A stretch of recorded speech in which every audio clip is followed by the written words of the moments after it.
Ladies and gentlemen, in this video we are going to be discussing the new Te Kaha Stadium, to be known as One New Zealand Stadium for sponsorship reasons, that is currently under construction in the city of Christchurch, New Zealand on the South Island.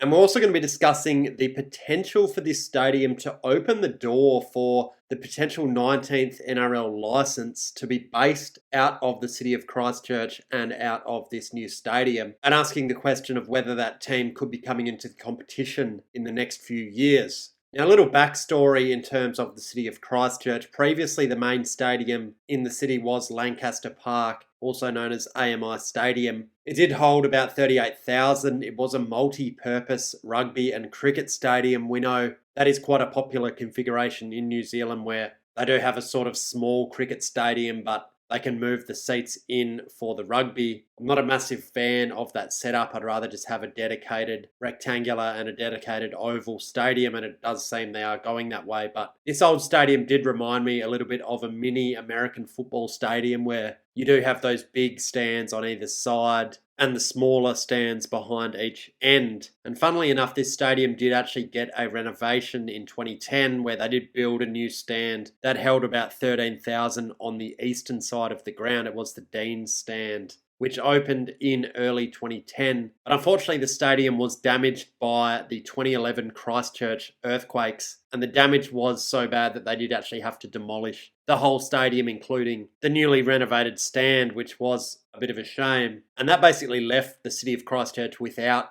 a dedicated rugby stadium. So they did pivot and renovate this rugby league park, which was sort of just a suburban venue with a couple of grandstands. Those stands as well were damaged in the earthquake, but they did bulldoze them and basically set up a temporary pop-up stadium. They built the temporary stands. They were covered. It does look pretty good for a temporary stadium. And all in all, it held around 17,000 people. But that is obviously very small when you do consider that Christchurch is the second biggest city in the country of New Zealand. And that stadium was never going to be suitable for the long term. So that stadium has been the primary sporting ground in the city of Christchurch for the past 10 or 12 years, but there has been discussions going on in the background around the need for a new stadium, and it was finally approved in 2020. The construction of a new 30,000 seat stadium with a fixed translucent roof was approved by the City Council in March of 2020. The bill coming out at around 683 million New Zealand dollars, which is equivalent to around 620 million Australian dollars. And you can see the renderings of this stadium as it will look when it is complete. It is sort of a basic two-deck design, and the upper deck is sort of wavy, where it does get bigger on the wings and then dips down lower in the corners. You do see the translucent fixed roof there. It won't open, it won't be a retractable roof, but the fact that they have built it out of a translucent material means you are going to get lots of natural light into the stadium when it is daytime. The grass is going to be able to grow under the roof. It is a very modern look. All the roof stadiums that are being constructed these days are going to have that translucent roof. We don't really have anything like this in Australia. I would like to see it. It does sound like the Hobart Stadium will be a translucent roof venue, but we are still waiting on the renderings for that stadium. And we know this kind of design certainly works in New Zealand, in the South Island. It is a cold weather environment, and around 10 or 15 years ago they did build this Forsyth Bar Stadium in Dunedin with a similar design. I think this Christchurch one does look obviously a lot more modern. I do like how all the stands are connected within the stadium. It's not 4 individual stands with a roof sort of encompassing the whole venue. And this currently is under construction. They are about halfway done, or a little over halfway. You can see from the construction photos. The stadium definitely taking shape, and it is slated to open in 2026. Now, this stadium will, of course, host a lot of rugby, will host some All Blacks games. It will be the home ground of the Crusaders in the Super Rugby, and potentially it will be the home ground of the 19th NRL licence. We do have news coming out recently that it is Perth in Western Australia set to get the 18th licence, and that team is going to be the North Sydney Bears in a relocation arrangement to Western Australia. And it has been slated that that team will start to play in Perth in 2027 in the NRL. And with this stadium opening in mid-2026, could we see the Christchurch licence come in at the same time as the Perth licence? We do know rugby league and the Warriors very popular in New Zealand. The Warriors are on the crazy sellout streak where they have sold out 12 or 13 Australian games in a row, but they are, of course, formerly the Auckland Warriors. They are seen as an Auckland team. And if you know anything about New Zealand, you know everyone hates Aucklanders if you're not from Auckland. So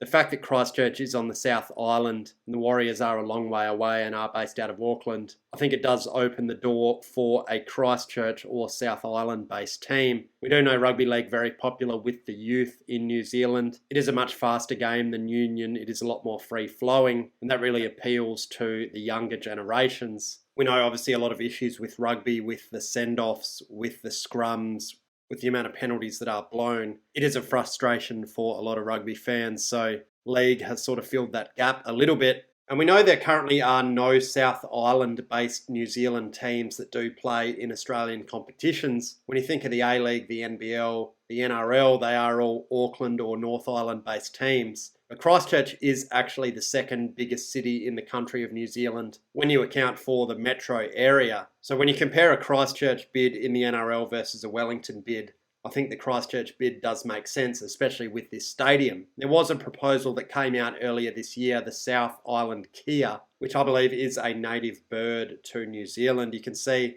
they did come out with a concept logo and jersey, sort of a teal or a turquoisey green and gold colour scheme. I do like the logo, it is very nice. But I understand there are a number of groups in Christchurch who are tabling different bids to the NRL, so there is going to be a decision that they have to make there. But reading the tea leaves, you do think that this is a likelihood in terms of a Christchurch-based team as the 19th licence in the NRL. I do think it will be a commercial success. I think you're going to be drawing 20,000+ to every home game from year one. That market is very familiar with the sport of rugby league. Obviously, it is probably underserviced when you compare it to the North Island. And obviously, when you look at a Perth, there's going to be a lot of education work that has to be done in that city where you are going to have to educate the general public on the rules, on the sport itself. It is going to take time. Whereas New Zealand, it is just plug and play. So it won't be a headache for the NRL at all. And what it would mean is that the NRL could play a game in New Zealand every week. So the Warriors and this Christchurch team could alternate 1 week away, 1 week at home. And what that is going to do is it is going to add a lot of money to the New Zealand TV rights because